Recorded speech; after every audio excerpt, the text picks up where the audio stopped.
하나님 말씀 신약성경 요한복음 11장 1절부터 4절 말씀입니다. 요한복음 11장 신약 165페이지 1절부터 4절 말씀, 제가 여러분을 위하여 하나님 말씀 봉독하도록 하겠습니다.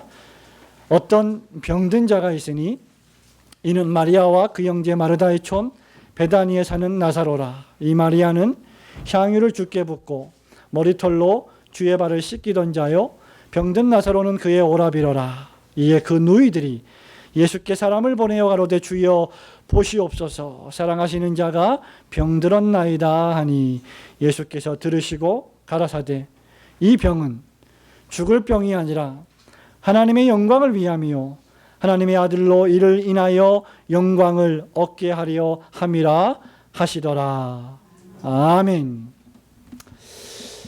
성도 여러분, 여러분에게는 여러분이 아끼고 사랑하는 사람이 있습니까?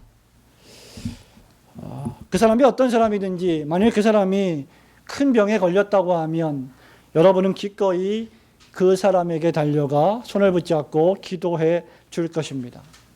오늘 이 본문의 말씀에 보면 우리 예수 그리스도께서 사랑의 풍성하신 모습을 보이시며 당신이 사랑하셨던 당신의 백성을 향하여 기도하고 당신의 백성을 살려주시는 은혜롭고 축복스러운 장면을 보게 됩니다. 우리가 이 말씀을 상고하면서 한번 생각해 보아야 할 것 가운데 하나가 바로 이것입니다. 오늘 본문 말씀 3절에 보면 이에 그 누이들이 예수께 사람을 보내어 가로되 주여 보시옵소서, 사랑하시는 자가 병들었나이다 라고 기록하고 있습니다. 예수님께서 사랑하시는 사람인데 병이 들었다는 말입니다. 저는 이 말씀을 읽을 때마다 한편으로는 충격에 놀람을 금할 수 없고, 또 한편으로는 예수 그리스도의 사랑이 얼마나 뜨거운 사랑인지를 다시 한번 묵상해 보면서 감사하지 않을 수가 없습니다. 우리 한국교회 교인들 가운데 적지 않은 교인들이 이런 생각을 하는 사람들이 있을 겁니다. 예수를 믿으면 병도 걸리지 않는다. 예수를 믿으면 감기도 걸리지 않는다. 예수를 믿으면 모든 복을 다 받는다. 예수를 믿으면 무슨 일을 만나든지 만사형통한다. 예수를 믿으면 사고를 당하지도 않는다. 예수를 믿으면 기적이 일어난다. 그래서 예수를 믿으면 절대로 나쁜 일이, 인간들이 볼 때, 사람들이 볼 때 나쁜 일이라고 생각되는 일들이 벌어져서는 안 된다고 생각하는 사람들이 종종 있습니다. 그런데 놀라운 사실은 바로 그러한 사람들에게 우리 인간적인 눈으로 볼 때 안 좋은 일이 생기게 되면 그들은 순식간에 자신들의 신앙이 무엇인가 결함 있는 신앙인 것으로 생각하여 패닉에 빠지게 됩니다. 자신들이 믿었던 하나님, 자신들이 믿었던 신앙은 절대로 병에 걸리지 않는 신앙인데 내가 병에 걸렸으니 자신들이 믿는 하나님에게 큰 문제가 생긴 것이라고 생각하는 것입니다. 놀랍게도 여러분, 예수님을 믿는다고 해서 감기가 비켜가지 않습니다. 여러분의 목사가 한 달 동안 기침, 감기, 몸살로 죽을 고생을 하다가 부활했습니다. 예수를 믿으면 놀랍게도 예수 믿는 사람들 중에서도 사업에 실패하는 사람들이 생깁니다. 예수를 믿는 사람들 가운데서도 감기에 걸리죠. 더 나아가서 예수를 믿는다고 하는 사람들 중에서도 심각한 질병에 걸리는 사람도 있습니다. 또 예수님을 믿는데도 불구하고 죽을 병에 걸리는, 암과 같이 불치병에 걸리는 사람들도 종종 생깁니다. 예수를 믿으면 병에 걸리지 않는다, 이 말은 거짓말입니다. 요한복음 11장 3절의 이 말씀은 바로 이것을 웅변적으로 증거해 주지요. 11장 3절 말씀을 다 함께 한 목소리로 읽도록 하겠습니다. 시작. 이에 그 누이들이 예수께 사람을 보내어 가로되 주여 보시옵소서, 사랑하시는 자가 병들었나이다 하니. 누가 병이 들었습니까? 사랑하시는 자가 병이 들었습니다. 우리에게 병드는 일이 없다면, 우리에게 질병이 없다면, 우리에게 사건과 사고가 없다면 얼마나 좋을까요? 그러나 우리의 인생은 그렇지 않습니다. 지금 여기 본문의 말씀에 예수님이 사랑하시는 사람인데 병이 들었다고 했습니다. 때때로 하나님께서는 저와 여러분에게 연약을 주십니다. 질병을 주십니다. 여러 가지 이유가 있습니다. 그 가장 큰 이유 가운데 하나는 우리가 죄인이기 때문입니다. 모든 범죄와 모든 병과 모든 질병은 죄의 결과라고 할 수 있습니다. 그러나 모든 질병들이 전부 죄의 결과는 아닐 수도 있습니다. 왜냐하면 하나님께서 특별히 허락하시는 주권적으로 섭리적으로 저와 여러분에게 주시는 질병들이 종종 있기 때문입니다. 그 대표적인 것 가운데 하나가 바로 아주 오래전에 제가 설교했던 가시의 은혜라는 제목의 사도 바울의 가시였습니다. 하나님은 사도 바울이 너무나 뛰어난 사람이었기 때문에 그가 혹 교만하고 자고하지 않게 하시려고 그에게 육체의 가시, 질병을 주셨습니다. 히브리서 12장 6절에 보면 하나님은 사랑하시는 자를 징계하신다. 사랑하시기 때문에 채찍질하신다. 사랑하시기 때문에 매를 드신다 라고 말씀하셨습니다. 주께서 그 사랑하시는 자를 징계하시고 그가 받아들이시는 아들마다 채찍질하심이라. 7절에 너희가 참음은 징계를 받기 위함이라. 하나님이 아들과 같이 너희를 대우하시나니 어찌 아버지가 징계하지 않는 아들이 있으리요. 우리가 어떠한 종류의 징계이든지 그것이 질병이든지 사고이든지 실패이든지 간에 하나님께서 그것을 허락하시는 이유는 저와 여러분이 하나님의 사랑하시는 자녀이기 때문임을 믿으시기를 축원합니다. 고린도전서 11장 30절 말씀에도 보면 그러므로 너희 중에 신자 중에 하나님의 백성들 중에 약한 자가 있다. 병든 자가 많다. 심지어 잠자는 자도 적지 않다. 죽은 자도 적지 않다라고 말하고 있습니다. 그러나 놀라운 사실은 오늘 본문 말씀에 이 어떤 병든 자가 이 1절 말씀에 이 어떤 병든 자가 바로 우리 예수님이 사랑하시는 자였다는 사실입니다. 어떤 병든 자 세 가지를 생각해 보기를 원합니다. 첫 번째로 우리 예수님은 저와 여러분이 만난 연약과 질병을 고쳐주시는 사랑의 예수님이십니다. 4절 말씀을 다 함께 읽도록 하겠습니다. 시작. 예수께서 들으시고 가라사대 이 병은 죽을 병이 아니라 하나님의 영광을 위함이요 하나님의 아들로 이를 인하여 영광을 얻게 하려 함이라 하시더라. 아멘. 분명히 보니까 예수님이 이 병은 죽을 병이 아니라 라고 말씀하신 걸 보니까 이 병의 상태가 상당히 심각했던 것 같습니다. 오라비였던 나사로의 두 누이들, 즉 마리아와 마르다가 예수님에게 자기의 오라비가 큰 병에 걸렸다는 사실을 알렸다는 것을 보니 이 병의 상태가 상당히 심각했다는 것을 우리는 짐작할 수가 있을 것입니다. 병이 중하지 않다면 사람들에게 알리지 않습니다. 누군가에게 도움을 청하지 않습니다. 감기 정도는 내가 스스로 고칠 수 있는 병이라고 생각되기 때문입니다. 그러나 불치의 병에 걸리면, 심각한 질병에 걸리면 누군가에게 연락을 하게 되어 있습니다. 여기 4절 말씀에 죽을 병이 아니라 이 말은 반면에 또 어떤 말입니까? 죽지 않는다. 죽음으로 끝나는 병이 아니다. 산다는 것입니다. 예수님이 살리신다는 것입니다. 저와 여러분이 만난 연약과 질병은 그 원인이 대부분 우리가 범죄한 죄에 있습니다. 하나님을 배반하고 하나님과 같이 되어 교만하게 하나님의 말씀을 지키지 않으며 하나님을 마땅히 경배하지 않고 범죄하여 타락한 대죄가, 가장 큰 죄가 저와 여러분이 만난 질병의 원인이요 뿌리입니다. 저와 여러분이 마태복음, 마가복음, 누가복음, 요한복음을 자세히 읽어보면 그 대부분을 차지하고 있는 중심 내용 가운데 하나가 바로 무엇입니까? 바로 우리 예수님께서 수많은 질병에 걸린 사람들을 찾아가서 고쳐주셨다는 것입니다. 심지어 죽어버린 자들까지 말씀으로 살려내셨다는 것입니다. 그 신뢰 가운데 하나가 바로 요한복음 11장에 죽은 지 나흘이나 지나 냄새가 푹푹 나는 나사로를 살리신 사건입니다. 예수님의 사역의 특징 가운데 하나가 바로 약한 것을 고치시고 모든 병든 자를 고쳐주신 것이었습니다. 마태복음 4장 23절에 예수님이 공생의 사역을 시작하실 때 제일 먼저 하신 것이 무엇입니까? 예수께서 백성 중에 모든 병과 모든 약한 것을 고치시니라. 예수님께서 십자가에서 날 대신하여 죽으셨을 때 예수님은 저와 여러분의 죄뿐만 아니라 그 죄로 말미암아 발생하게 될 수많은 종류의 질병까지도 이미 짊어지신 것입니다.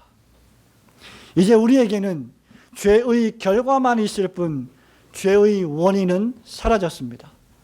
예수께서 십자가에서 몸 찢기고 피를 흘리셔 저와 여러분을 대신하여 돌아가셨을 때 지금 저와 여러분이 연약하여서 우리 속에 발생하고 있는 질병과 죽음의 뿌리가 되는 죄를 제거하셨습니다.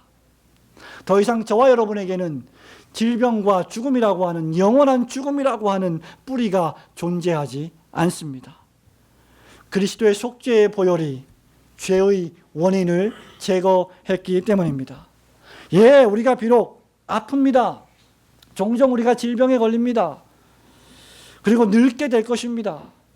우리 주일학교 친구들도 나이가 들어서 늙어갈 것이고 이미 늙어가고 있는 저와 여러분은 더 늙어갈 것이고 응답하라 1988에 나왔던 김필과 김창완 씨가 불렀던 청춘이라고 하는 노래를 우리가 떠올리지 않더라도 언젠간 가겠지. 푸르른 이 청춘, 우리는 가게 될 것입니다. 우리는 늙게 될 것이고 우리는 죽게 될 것이지만 기억하시기 바랍니다. 우리는 영원히 죽음을 맞이하지는 않을 것입니다.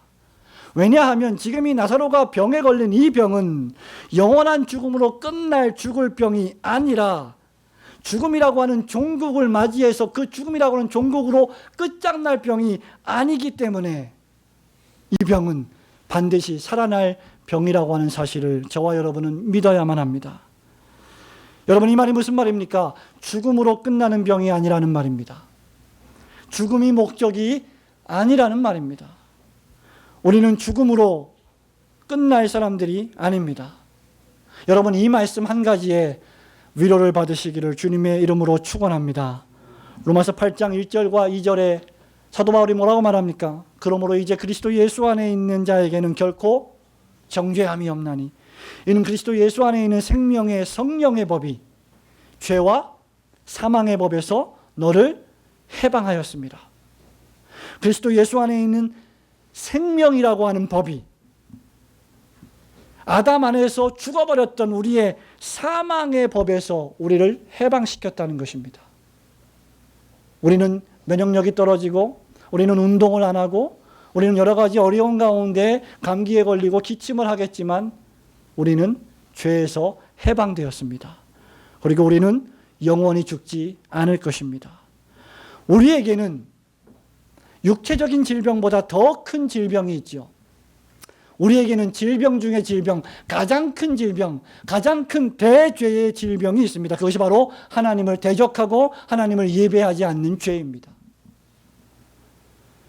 바로 예수 그리스도께서 이 대죄를, 이 큰 죄를, 첫째 아담이 범죄했던 이 죄를, 그래서 우리가 물려받아 어쩔 수 없이 우리가 늙어서 죽게 되는 이 엄청난 사망이라고 하는 심판을 맞이하는 이 죄를 십자가에서 완전히 해결해 주셨습니다. 이사야서 1장 18절에서 범죄한 남유다와 북이스라엘 백성들에게 우리 이사야 선지자가 예언합니다. 여호와께서 말씀하시되 오라, 우리가 서로 변론하자, 우리가 한번 따져보자, 우리가 한번 토론해보자. 너희 죄가 주홍 같을지라도 눈과 같이 희어질 것이요, 너희 죄가 진홍같이 붉을지라도 양털같이 희게 되리라. 그렇기 때문에 우리 예수님은 복음서에서 이렇게 외치십니다. 수고하고 무거운 짐진 자들아, 다 내게로 오라. 내가 너희를 쉬게 하리라.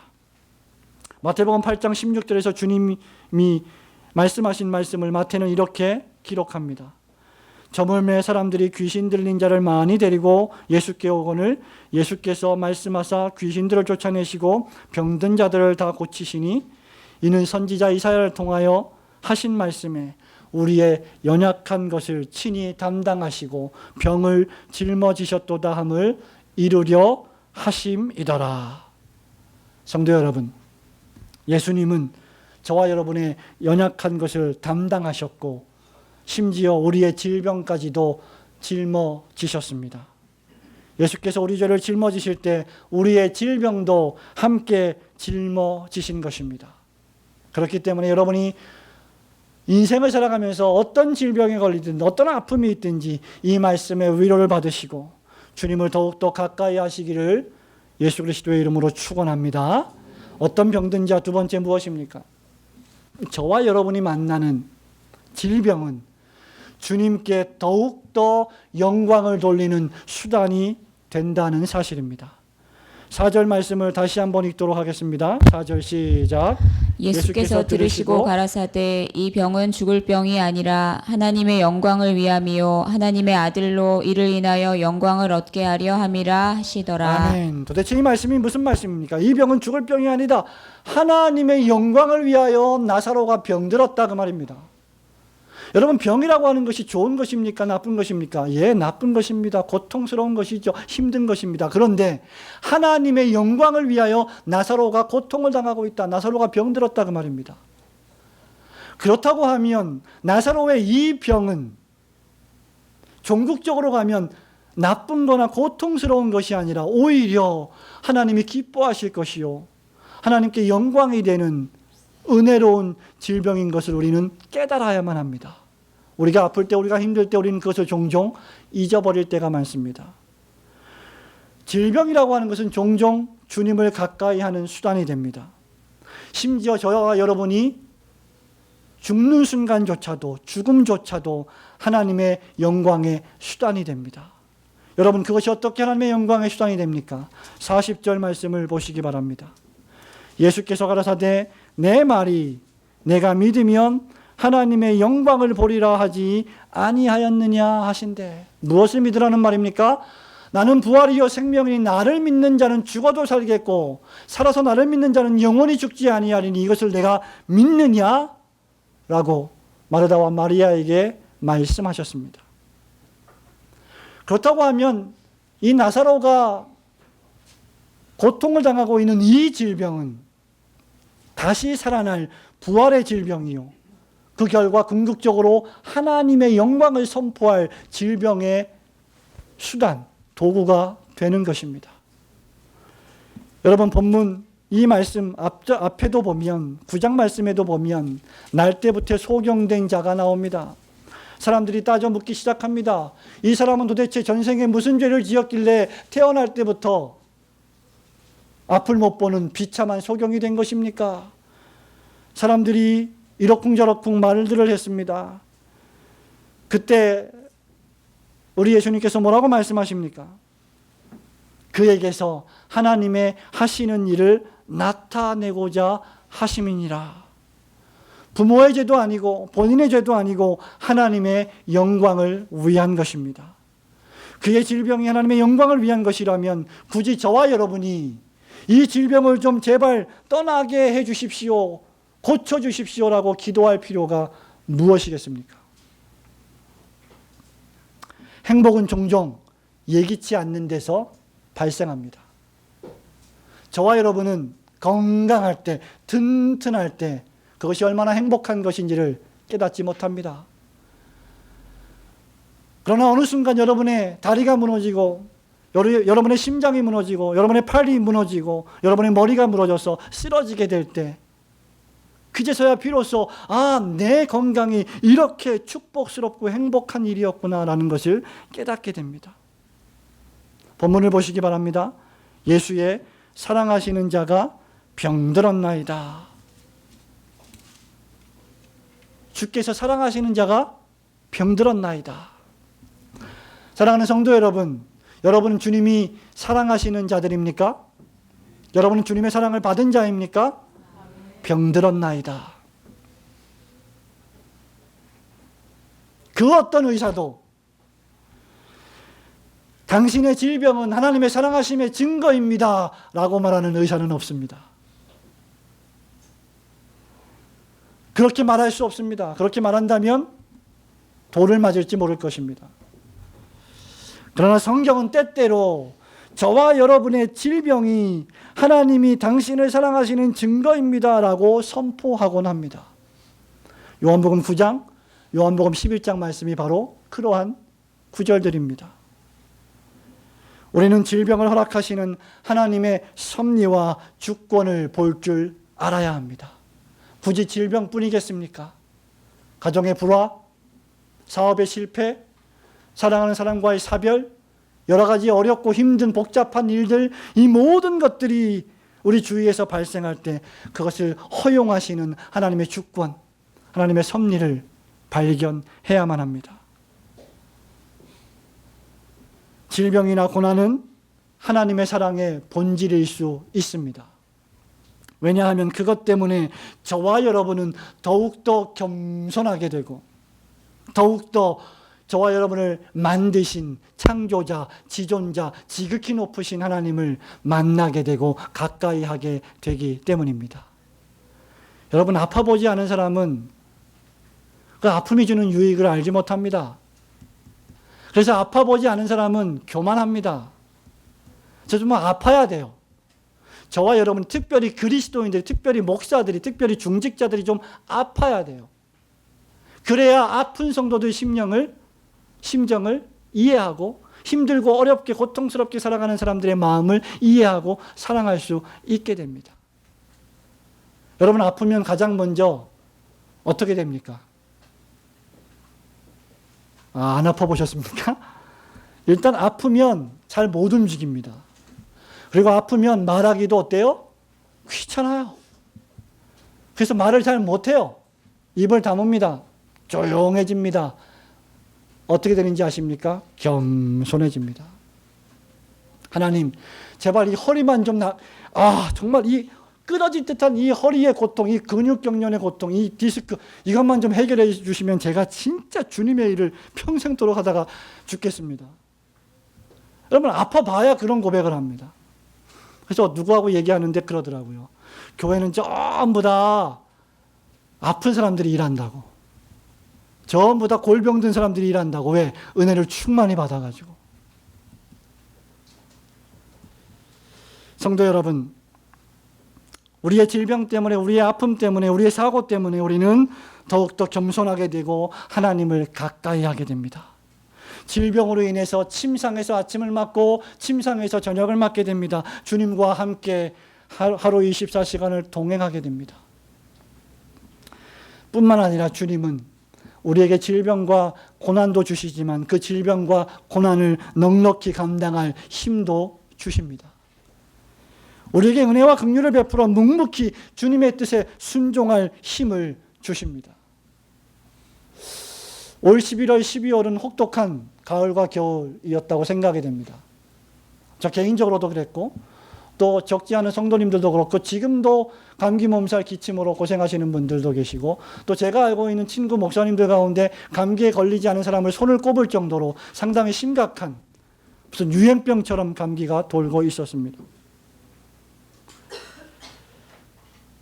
그러나 그렇게 힘들고 어려운 순간에도 점점 주님께 의지할, 주님의 힘을 빌려서 주님의 힘으로 살아갈 용기와 희망을 우리에게 주시는 분이 바로 사랑하시는 주님이신 줄 믿으시기를 축원합니다. 신자가 병들어 있는 병상, 신자가 누워있는 그 침대, 그 침대가 종종 거룩한 하나님의 성소로 바뀌는 이유가 바로 여기에 있습니다. 건강하게 다녔던 어떤 분이 실수로 넘어졌습니다. 다리가 부러졌죠. 뼈에 금이 갔습니다. 상당히 심각한 금이 갔습니다. 그래서 무려 철심을 받고 거의 한 달이 넘도록 병원에 입원했습니다. 그리고 6개월이 넘도록 목발을 짚고 불편하게 다녀야만 했습니다. 그런데 그분이 침상에서 무엇을 하셨는지 아십니까? 하나님 앞에 하나님을 바로 섬기고 예배하지 않고 주의를 바로 지키지 않고 하나님 앞에 사명을 감당하지 못한 것을 회개하고 아침과 저녁으로 성경책을 펼쳐서 성경을 열심히 읽었습니다. 그리고 퇴원하면 주님을 위하여 살겠다고 고백하고 퇴원했습니다. 말짱 도루묵입니다. 여러분, 그것이 바로 사람입니다. 그것이 인간입니다. 그것이 연약한 존재입니다. 그렇기 때문에 저와 여러분은 그 아팠을 때를, 그 고통스러웠을 때를 잊어서는 안 됩니다. 가장 절망할 때가 가장 소망할 때며 가장 고통스러울 때가 부활의 복음을 증거할 가장 훌륭한 기회가 되는 것입니다. 나이가 들어갈수록, 육체가 피곤해질수록 점점 더 이런 감정은 더욱 견고해집니다. 사랑하는 우리 중학생, 고등학생, 예비 대학생 여러분, 청년 여러분, 저를 보십시오. 저를 보세요. 저를 보세요. 주일학교 친구들 저를 보세요. 거울적이지 말고. 젊은이 여러분, 어린이 여러분, 여러분은 건강하십니까? 우리 어머니께서 옛날에 내가 네 나이 때는 돌이라도 씹어 먹었다, 뭐 철이라도 씹어 먹었다, 거짓말을 그렇게 하십니까? 철과 돌을 씹어 먹으면 이빨이 부러지죠. 근데 그 정도로 건강했다고 말입니다. 젊음이 뭐예요? 건강한 거예요. 튼튼한 거예요. 얘네들은 감기 걸려도 그냥 하룻밤 지나면 금방 나아요. 면역력이 뛰어나기 때문에. 그러나 너무 건강하다고 자신하지 마십시오. 한 방에 훅 갑니다. 도리어 건강하기 때문에 그 젊을 때, 여러분처럼 그렇게 어릴 때, 여러분처럼 그렇게 팔팔할 때 주님을 섬겨야 돼요. 하나님을 예배해야 돼요. 머리가 하루라도 팽팽 돌아갈 때에 성경을 많이 읽어야 돼요. 제발 좀 스마트폰 좀 내려놓고 성경책 읽으세요. 제발. 나이가 40대 중반 50이 되면 이제 이렇게 보여요. 이렇게. 잘 안 보여요. 아직은 목사님 그럴 때가 아니에요. 지금은. 약간 뭐가 왔다 갔다 하는데 아직은 잘 보여요. 가까운 게 아직은 잘 보여요. 그러나 나이가 들면 잘 안 보여요. 이렇게. 성경을 잘 못 봐요. 빨리빨리 못 읽어요. 젊을 때 주님을 섬겨야 됩니다. 목사님은 종종 선교지를 가서 선교여행을 하고 설교를 할 때가 있습니다. 선교지에 있는 여러분 나이에 어린이들과 중고대 SFC 운동원들이 얼마나 뜨겁게 주님을 섬기는지 여러분은 가봐야 합니다. 선교 현지에 있는 어린아이들이 얼마나 열악한 환경 속에서도 하나님을, 예수님을 뜨겁게 사랑하는지를 여러분은 봐야 됩니다. 쓰레기 더미에서, 필리핀의 톤도라고 하는 그 쓰레기 더미에서 쓰레기를 주워 먹으면서 그 100원짜리 200원짜리 햄버거를 받고 너무나 기뻐하고 천진난만해하고 천국을 나가진 것처럼 그런 표정을 지으며 살아가는 아이들의 모습을 여러분은 보아야 합니다. 건강하기에 주님을 더욱 가까이 해야 합니다. 젊고 건강할 때 주님을 위해 힘써 일할 줄 알아야 합니다. 아픈 사람도 열심히 주님을 섬기는데 건강한 사람이 하나님을 섬기는 일에 게으르다면 훗날 저와 여러분은 큰 책망을 당하게 될 것입니다. 전도서 기자가 전 인류를 향한 교훈의 말씀을 마감하면서 전도서 12장 1절에서 뭐라고 결론을 짓는지 아십니까? 너는, 청년들, 대학생들 절 보세요. 너는 청년의 때에 곧 곤고한 날이 이르기 전 주 너의 하나님 창조자를 기억하라. 아무 낙이 없다고 할 해가 가깝기 전에, 늙어서 다리에 힘줄이 풀리고 계단을 올라가는 것도 힘들고 고통스러워지는 그 순간이 오기 전에 너의 창조주를 기억하라. 더 늙기 전에 창조자를 기억하고 잘 섬기시는 여러분들 되시길 주님의 이름으로 축원합니다. 우리의 질병이 종종 하나님께 영광을 돌리는 수단이 될 수 있음을 생각하며 절망하고 낙심하기보다 그 질병과 그 고난과 그 고통의 순간에 더욱 주님께 영광을 돌리시는 성도님들이 되시기를 주님의 이름으로 축원합니다. 어떤 병든지, 세 번째, 우리의 질병에 걸렸을 때, 우리가 질병에 걸렸을 때 저와 여러분은 일상의 은혜의 수단을 간구해야 합니다.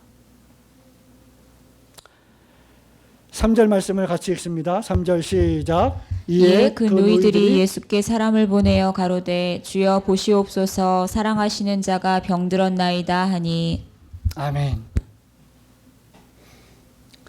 가장 사랑하는 사람이 병들었을 때 그 사랑하는 사람을 사랑했던 두 여자가 했던 일이 무엇입니까? 사람을 예수님께 보낸 것입니다. 예수님께 보낸 것입니다. 다른 어떤 은혜 구하지 않고 오직 예수 그리스도의 은혜만 구했던 마르다와 마리아였습니다. 힘든 일, 어려운 일, 고통스러운 일, 정말 견디기 힘든 일을 만났을 때 주님을 구했던 사람들. 나사로는 그래서 참으로 행복한 사람이었습니다.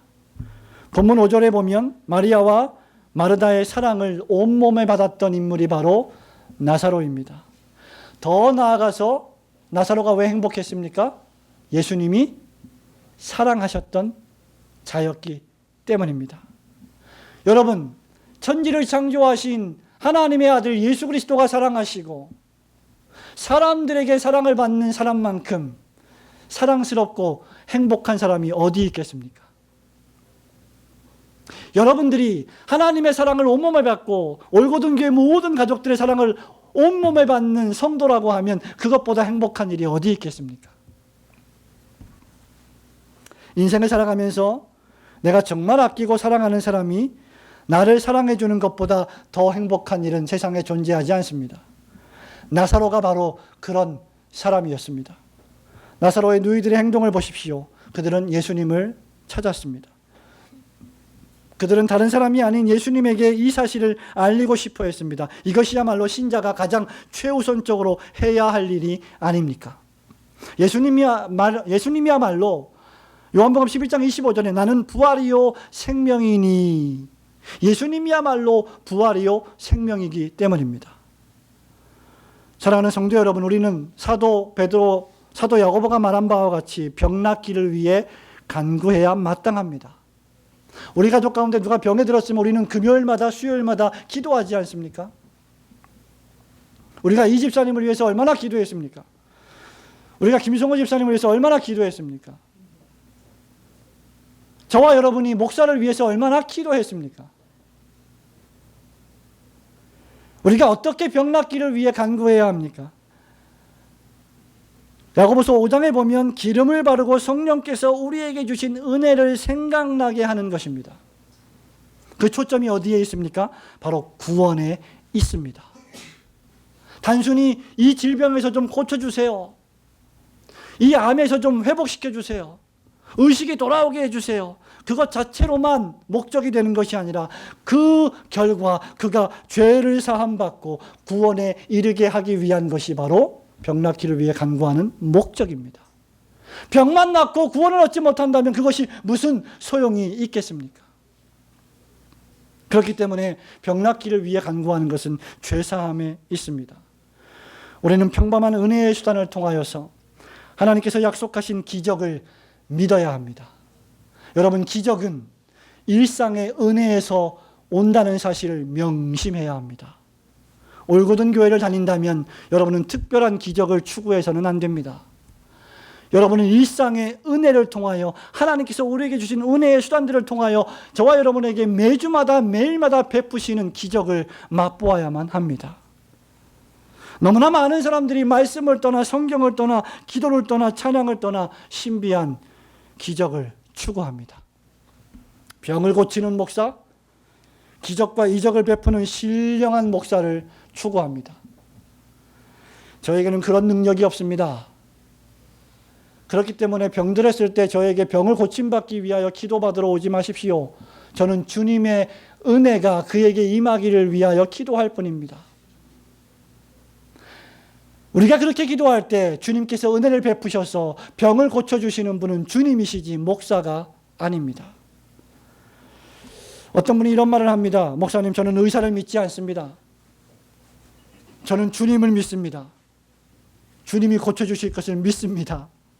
예, 당연한 말이지요. 저와 여러분이 의사를 믿어서야 되겠습니까? 목사님, 위험한 말씀을 하시네요. 여러분, 의사는 하나님이 아닙니다. 의사는 절대적으로 무조건적으로 모든 사람을 살릴 수 없습니다. 그러면 병원이 필요 없겠지요. 그러면 장례식장이 필요 없겠지요. 중환자실에서 애걸복걸하며 눈물을 펑펑 쏟으며 슬퍼하고 헤어지는 일이 더 이상 필요 없겠지요. 그러나 하나님은 일반 은혜 가운데 저와 여러분에게 의사를 보내셨습니다. 하나님은 의사라고 하는 수단을 통해서 우리 몸을 고치시기를 원하십니다. 그래서 의사의 지시와 처방을 믿고 따르는 것은 자연스러운 일입니다. 의사는 믿음의 대상이 아니라 신뢰의 대상입니다. 자기 환자를 병원에 입원시켜 놓고 나는 의사를 믿지 않습니다라고 말하는 것은 잘못된 것입니다. 하나님께서 그 의사의 손길을 붙잡아 나의 가족을 살려주시기를 간구하고 기도하는 것이 참된 신앙인의 자세입니다. 여러분, 정의석 의사가 쓴 심장이 뛴다는 말이라고 하는 책이 있습니다. 11월 달에 출간된 책인데요. 이 정의석 씨는 상계백병원 흉부외과 수술팀장입니다. 그가 쓴 책의 2005년 3월 7일자 일기에 이런 기록이 있습니다. 그의 환자 가운데 한 명이 사라졌습니다. 정부 청사에 근무하는 고위 공무원이었는데 몸이 아파서 검사를 했더니 폐에 종양이 발견되었습니다. 그리고 이미 머리로 전이되었습니다. 암이 머리까지 전이 되었다는 말입니다. 입원해서 그 검사 결과를 받던 토요일 오전에 환자가 사라져버리고 말았습니다. 의사는 그의 가족을 수소문했습니다. 가족들은 수술을 원하지 않았습니다. 수술을 하든 항암 치료를 하든 뭐라도 해야지 그냥 두면 얼마 안 가서 죽을 것이라고 경고했습니다. 설득했습니다. 막무가내로 그들은 반대했습니다. 가족들은 안수 치료를 받을 것이고 식이요법으로 살릴 수 있는데 왜 돌팔이 같은 의사가 설치냐고 욕을 했습니다. 치료 안 해도 된다고, 그냥 행복하게 죽는 것도 환자의 권리라고 말했습니다. 행복한 죽음 따위는 없다고 환자에게 직접 말하고 설득하고 싶었지만 그 정의석 의사는 포기했습니다. 어렵게 찾아낸 환자는 강원도 어느 단식원에 있었다고 합니다.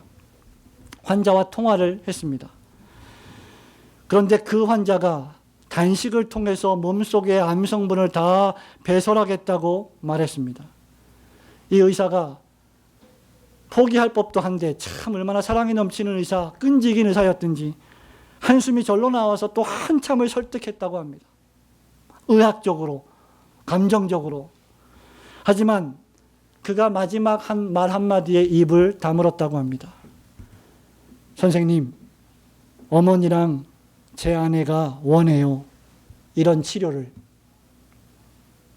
얼마 후에 환자의 동생으로부터 전화가 왔습니다. 전화 내용은 오늘 그가 병원을 나간 지 20일 만에 사망했다는 것입니다. 갑자기 죽었다는 것입니다.